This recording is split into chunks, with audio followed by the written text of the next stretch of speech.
A história de hoje é sobre uma das figuras mais polêmicas e, sem dúvida, mais importantes da história da Inglaterra, Ana Bolena. Ela foi rainha por pouco mais de 1000 dias. Parece pouco, né? Mas o que aconteceu nesse tempo mudou uma nação para sempre. E para a gente começar a entender essa mulher, olha só o lema que ela escolheu para si mesma. La plus heureuse, que em francês quer dizer a mais feliz. Uma declaração cheia de otimismo, de ambição.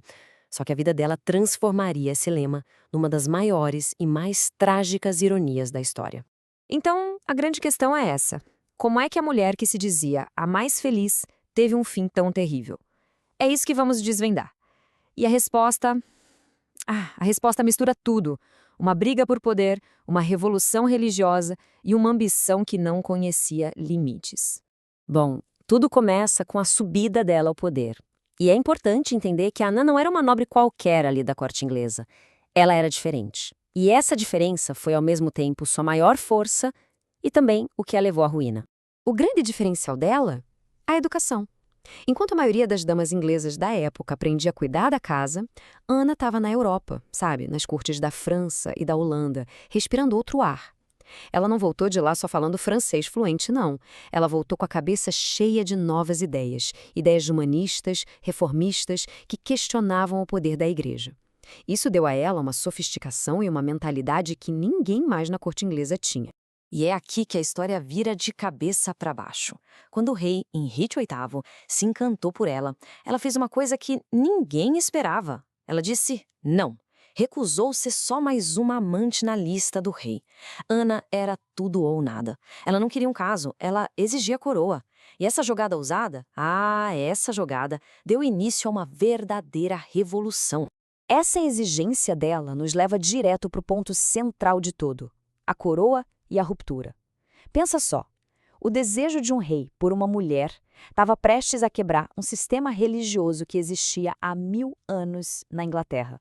E as coisas aconteceram numa velocidade impressionante. Basicamente foi assim: o Papa, lá em Roma, não autorizou o divórcio do rei. O que o Henrique fez? Simplesmente rompeu com a Igreja Católica. Ele criou sua própria igreja, a Igreja da Inglaterra, e se colocou como chefe supremo. E o resultado? Em 1533, Ana Bolena finalmente conseguiu o que queria. Foi coroada rainha. Um país inteiro mudou de religião, tudo para que um casamento pudesse acontecer. É inacreditável. Mas poder que vem tão rápido muitas vezes vai embora na mesma velocidade. A coroa veio com uma pressão gigantesca e o tempo de Ana como rainha já estava, infelizmente, com os dias contados. Aos olhos de Henrique, a missão principal de Ana era uma só: dar a ele um filho homem, um herdeiro. E nisso, ela falhou. Ela deu à luz uma menina. E que menina, né? A futura rainha Elizabeth I, uma das maiores da história. Mas naquele momento, para Henrique, foi uma decepção devastadora. Então, o cenário ficou perigoso. Sem o herdeiro homem e com um monte de inimigos poderosos na corte, a posição dela ficou por um fio. E foi aí que vieram as acusações. E não eram acusações leves, não, eram as piores possíveis: adultério, incesto com o próprio irmão e, a mais grave de todas, traição contra o rei. Agora, esse ponto aqui é fundamental. Hoje, é praticamente um consenso entre os historiadores que essas acusações eram totalmente falsas, foram fabricadas. Era um golpe político, o jeito mais rápido e legal que os inimigos dela encontraram para tirá-la do caminho e abrir espaço para uma nova esposa. E a velocidade com que tudo aconteceu é de arrepiar. No começo de maio de 1536, ela era rainha da Inglaterra. Menos de 3 semanas depois, no dia 19 de maio, ela foi executada na Torre de Londres.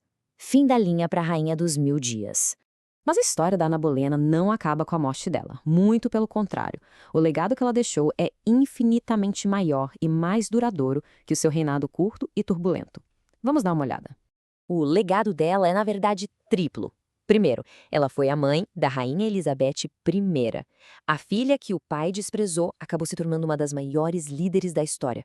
Segundo, ela foi o estopim da Reforma Inglesa, uma mudança que redefiniu a religião e a política do país para sempre. E terceiro, ela se tornou um símbolo eterno de ambição, de poder feminino e, claro, da tragédia que muitas vezes acompanha tudo isso. E é curioso como a imagem dela mudou ao longo dos séculos.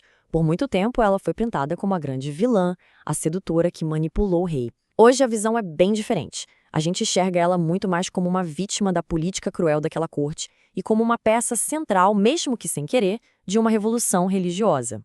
E isso tudo nos deixa com uma última reflexão. Ela foi rainha por só 3 anos, mas o legado dela ecoa há 500. O que nos faz pensar: qual é, no fim das contas, o verdadeiro peso de uma vida?